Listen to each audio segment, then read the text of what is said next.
नमस्कार दोस्तों, माँ गायत्री एकेडमी में आप सभी का स्वागत है। आज हम आप लोगों को शेषफल निकालने के कॉन्सेप्ट और ट्रिक के बारे में बताएंगे। जितने भी टाइप का क्वेश्चन आजकल पूछे जा रहे हैं उन सभी को आज इस वीडियो में देखेंगे। तो चलिए शुरू करते हैं। सबसे पहले जान लेते हैं शेषफल के बारे में।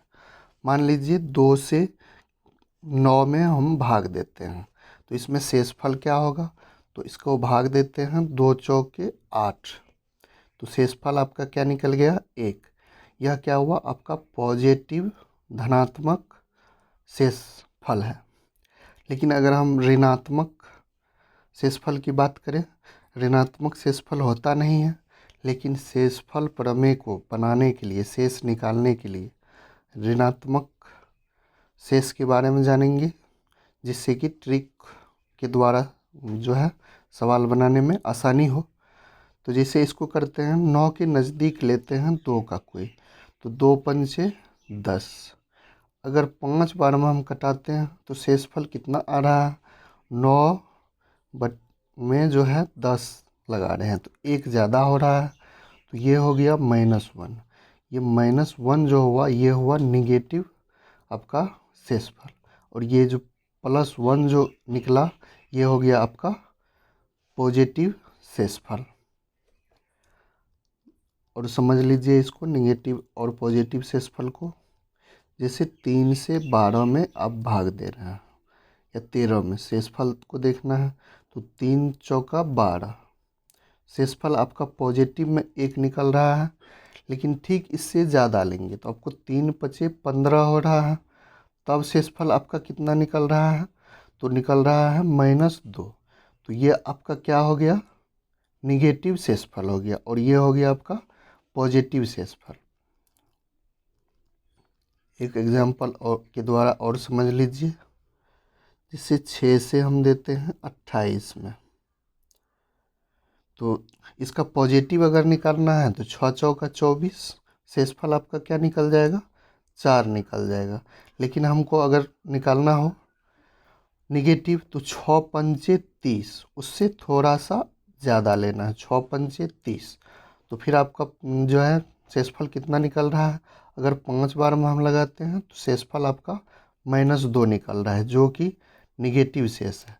तो 6 से अगर 28 में भाग देते हैं तो पॉजिटिव शेषफल आपका क्या आता है? 4 आता है, और निगेटिव शेषफल क्या आता है? -2 आता है। चलिए अब सवाल की तरफ बढ़ते हैं। ये टाइप 1 का सवाल है। जितने भी आजकल सवाल पूछे जा रहे हैं एग्ज़ाम में न्यू पैटर्न पर, सभी को हम इस वीडियो में देखेंगे। तो ये सभी को जो है टाइप वाइज देख लेते हैं। ये पहला सवाल है 13 गुना 15/8। अब इसको अगर गुना करके करते हैं कि 13 और गुना 15 और उसमें फिर 8 से भाग देते हैं, तो थोड़ा ज़्यादा टाइम लगेगा। लेकिन इसके लिए करते क्या हैं, दोनों में अलग अलग भाग दे दीजिए। 13/8 हो गया और 15/8 हो गया।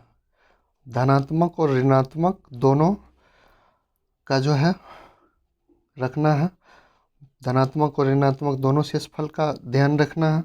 जो नज़दीक हो, जो जिससे आसानी हो बनाने में, वो शेषफल ले लेंगे। तो अब यहाँ देखिए 8 5 13 हो रहा है, और 8 दूनी 16। एक बार में अगर भाग देते हैं तो यहाँ शेषफल कितना बच रहा है? 5। और अगर 2 बार में देते हैं, ऋणात्मक में लेते हैं, पहले धनात्मक देख लीजिए, तो ये हो गया 8।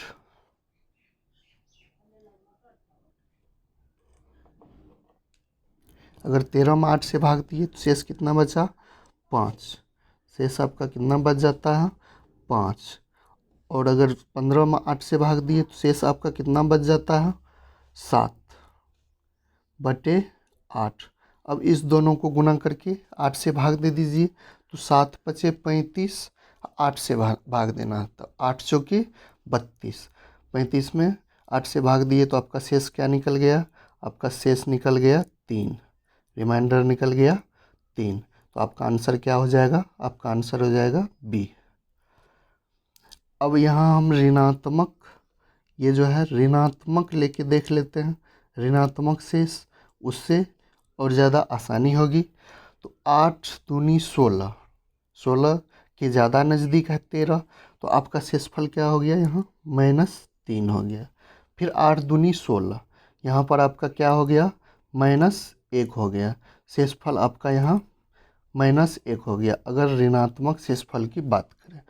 और फिर 8 से आप भाग दे रहे हैं तो -3 गुना -1 कितना 3/8 हो गया। 3/8 शेषफल आपका क्या हो गया यहाँ 3। जब ऊपर में छोटा हो जाए और नीचे में ज़्यादा हो जाए तो ऊपर वाला ही आपका शेष हो जाता है। तो इससे निगेटिव अगर लेते हैं तो देखते हैं ज़्यादा आसानी हो रही है निकालने में। चलिए अगला सवाल देख लेते हैं टाइप 1 का ही। अब आपको देना है भाग देना है 17 गुना 19 गुना 23 गुना 47/13 का शेषफल क्या होगा। इसको इस तरह भी पूछा जा रहा है कि 17 गुना 19 गुना 23 गुना 47 को 13 से भाग देने पर शेषफल क्या होगा। तो सबको अलग अलग दे दीजिए। अब 13 के नज़दीक है 17, तो 13 में 13 से भाग देंगे तो इसका शेषफल कितना आ जाएगा 13 4 17। फिर ये 13 से 19 में भाग देते हैं तो कितना हो जाएगा 13 6 19 6 हो जाएगा। फिर 23 में देते हैं तो यहाँ देखिए 13 दूनी 26, 23 26 के ज़्यादा नज़दीक है तो यहाँ क्या करेंगे ऋणात्मक ले लेंगे। ये हो गया -3, शेषफल क्या हो गया -3 हो गया। 13 से 23 में भाग दिए तो यहाँ ऋणात्मक ले रहे हैं। 13 दूनी 26, तो 26 में 23 में 26 गया -3। फिर देते हैं 13 से 47 में, तो 13 तिया 39 और 13 चौके 52। इन दोनों के बीच में आप देखेंगे नज़दीक किसके हैं तो 52 के हैं। तो 47 5 52, यहाँ भी निगेटिव शेष ले लिए। अब बटे फिर 13। अब देख लीजिए फिर से 13 से जो है इनमें भाग दे की क्रिया कर देना है।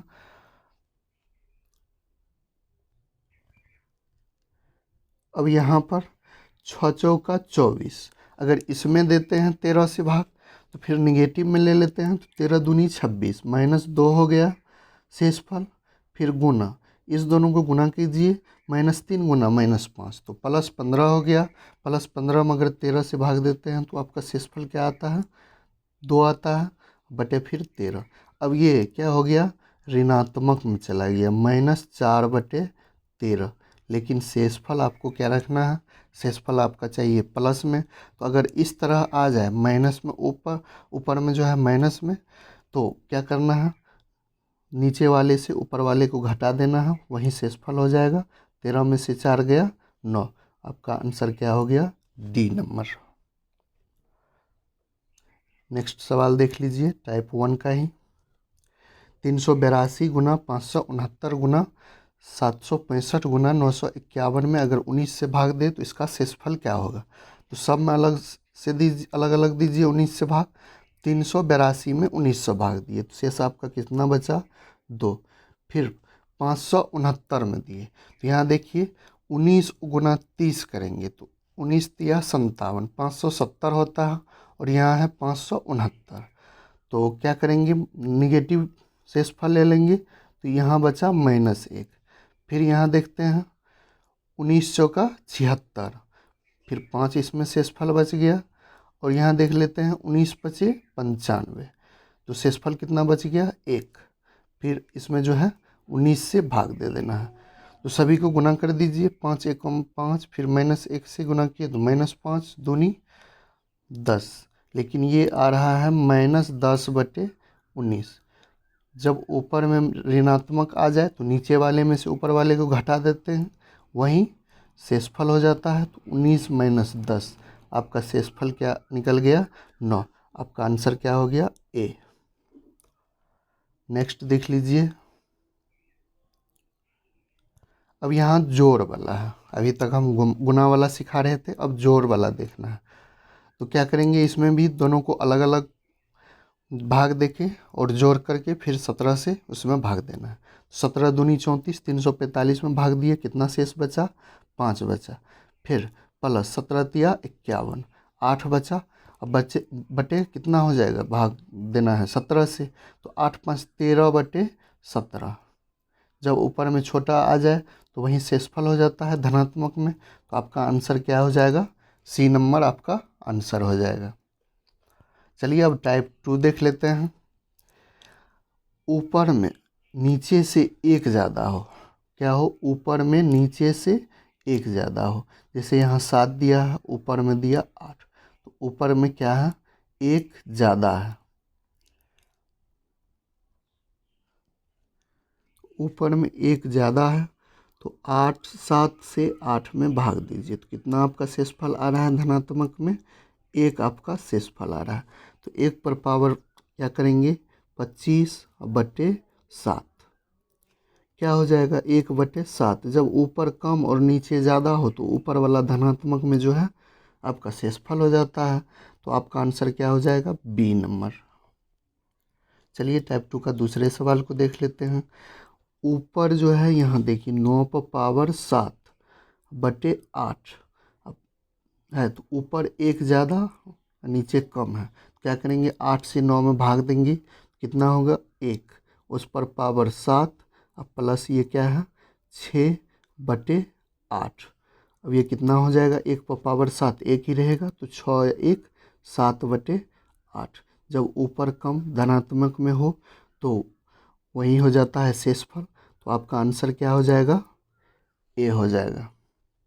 नेक्स्ट देख लीजिए, 12 पर पावर 9 घटो 8/11। तो 12 पर पावर 9 में अगर 11 से भाग देते हैं तो इससे एक ज़्यादा है, तो 11 से 12 में भाग देंगे तो शेषफल कितना होगा, 1 होगा। अब क्या करेंगे, 1 पर पावर 9 घटो 8/11। तो ये कितना हो जाएगा, 1 पर पावर 9 एक ही रहेगा, 1 घटो 8, ये कितना होगा, -7/11। जब ऊपर में ऋणात्मक आए तो क्या करना है, नीचे वाले में से ऊपर वाले को घटा देना है, जो आएगा वही शेषफल होगा। तो 11 में से 7 को घटाए कितना, 4। आपका आंसर क्या हो जाएगा, डी नंबर। डी नंबर आपका आंसर हो जाएगा। चलिए नेक्स्ट टाइप को देख लेते हैं। अब इसमें क्या होगा कि ऊपर जो है वो नीचे से एक कम रहेगा।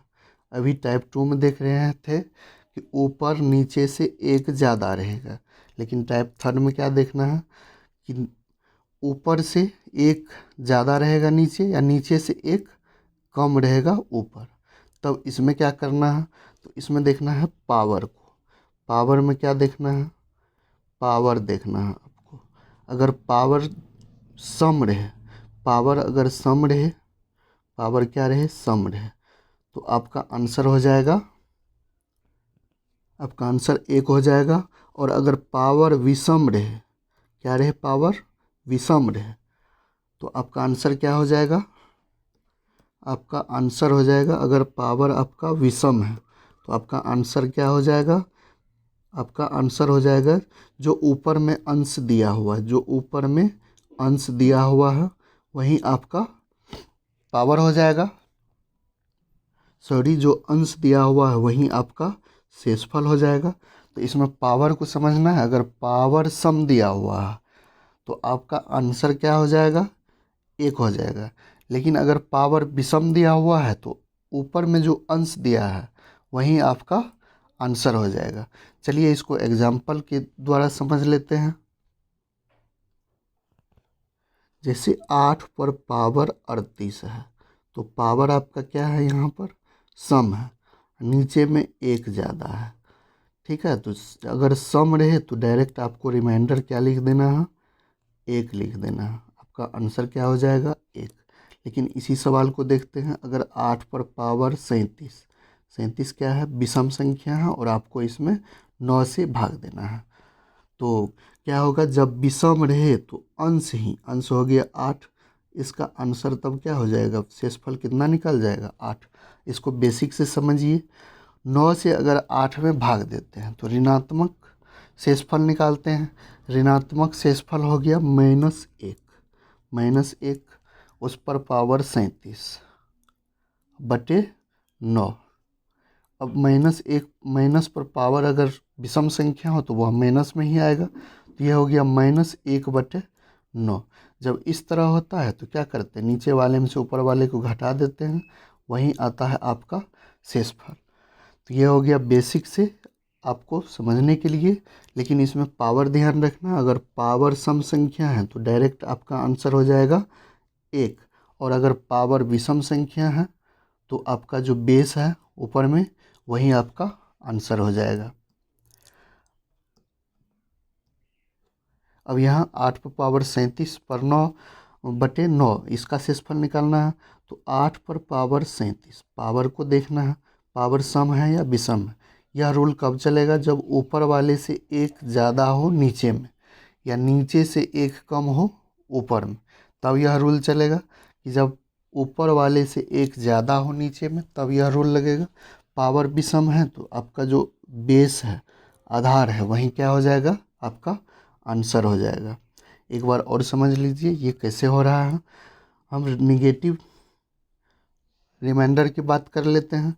तो 9 से अगर 8 में भाग देंगे तो -1 बचेगा आपका शेषफल।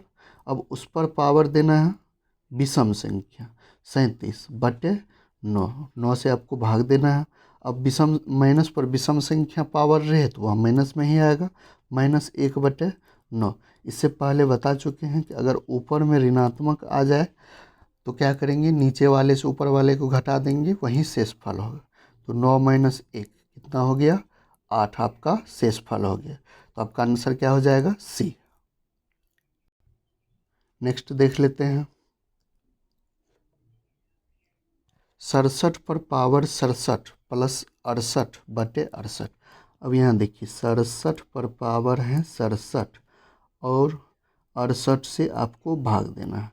तो ऊपर वाले से एक ज़्यादा नीचे में, तो इसमें देखेंगे कि पावर क्या है। तो पावर विषम है तो शेषफल आपका क्या हो जाएगा? 67 हो जाएगा। ठीक है, बेस हो जाएगा। जब पावर विषम हो तो बेस ही उसका शेषफल हो जाएगा। तो 67 पर पावर 67 में अगर 68 से भाग देंगे तो कितना होगा? ये हो जाएगा 67।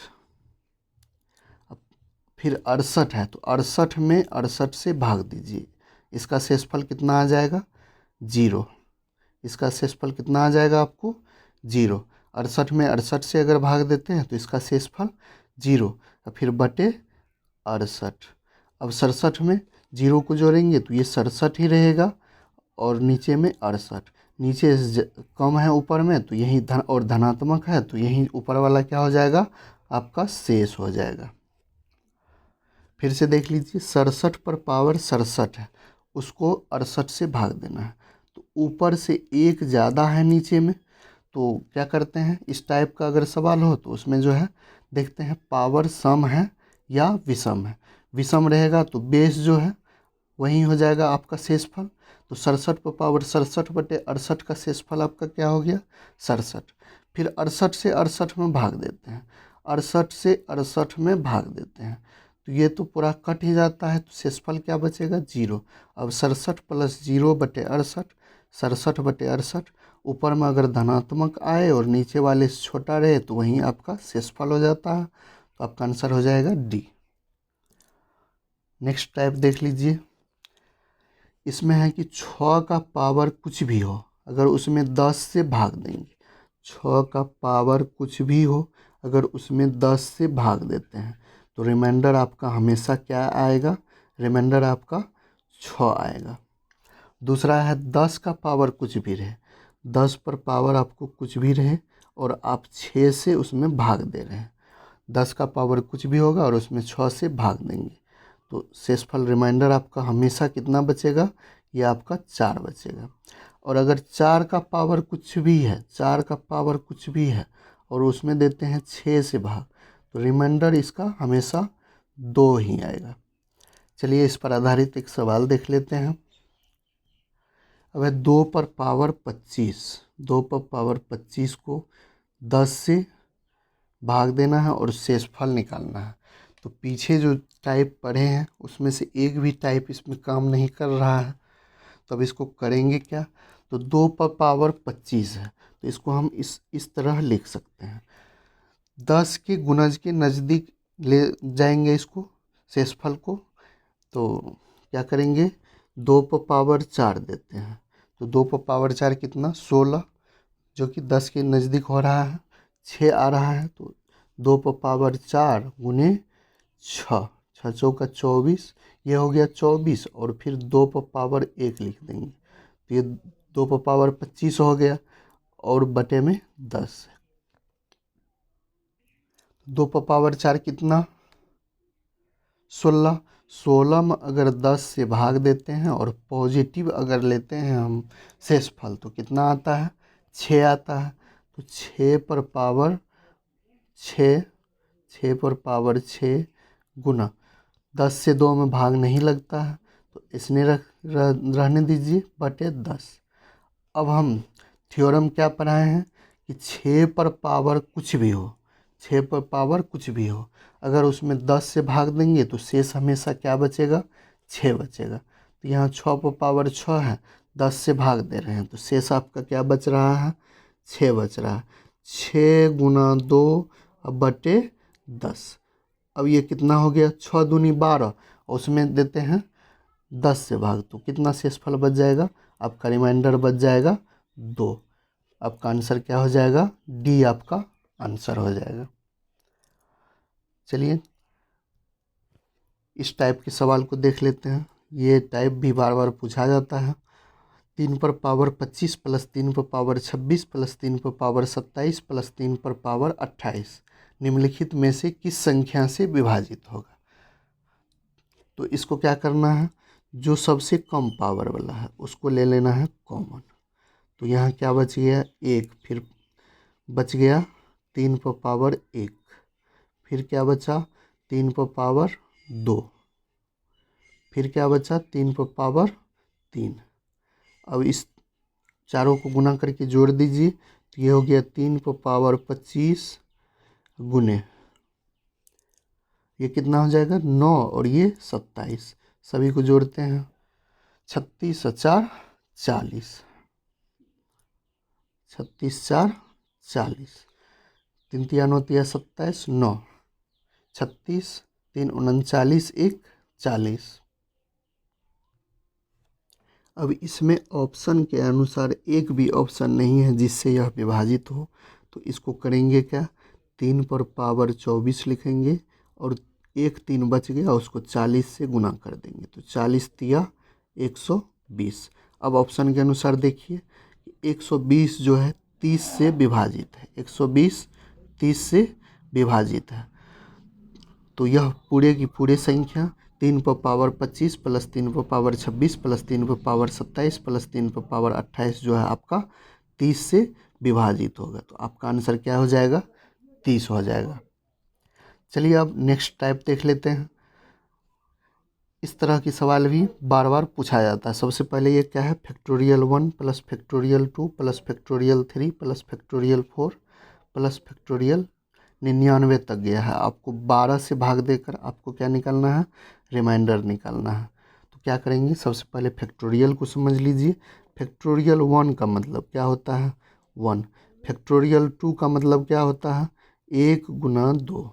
फैक्टोरियल 3 का मतलब क्या होता है, 1 गुना 2 गुना 3। अब फैक्टोरियल समझ गए होंगे। चलिए अब देख लेते हैं। तो फैक्टोरियल 1 में 12 से भाग देंगे तो कितना हो रहा है, शेष बच रहा है 1। फिर फैक्टोरियल 2 में 12 से भाग देंगे तो 1 गुना 2, शेष कितना बच रहा है 2। जोड़ में है तो जोड़ में लिखते जाइए। फिर फैक्टोरियल 3 में अगर 12 से भाग देते हैं तो शेषफल कितना बच रहा है, 6 बच रहा है। अब फैक्टोरियल 4 की बात कर लेते हैं। तो फैक्टोरियल 4 में जो है 4 तिया 12 आ जाता है, तो वहाँ से फैक्टोरियल 4 से जो है शेषफल इसका कितना मिलना शुरू हो जाएगा। फैक्टोरियल 4 से अगर 4 तिया 12 हुआ तो इसके आगे जितना भी आएगा फैक्टोरियल सभी 12 से विभाजित होगा। तो आगे जो भी आएगा शेषफल वो 0 आएगा। फिर भागा इसमें क्या करते हैं, दे देते हैं 12 से। तो ये कितना हो गया, 2 1 3 6 9, 9 बटे 12, 9 बटे 12। ऊपर में जब धनात्मक हो और नीचे से कम हो तो वही हो जाएगा आपका शेषफल। तो शेष रिमाइंडर आपका क्या हो गया, रिमाइंडर आपका हो गया 9।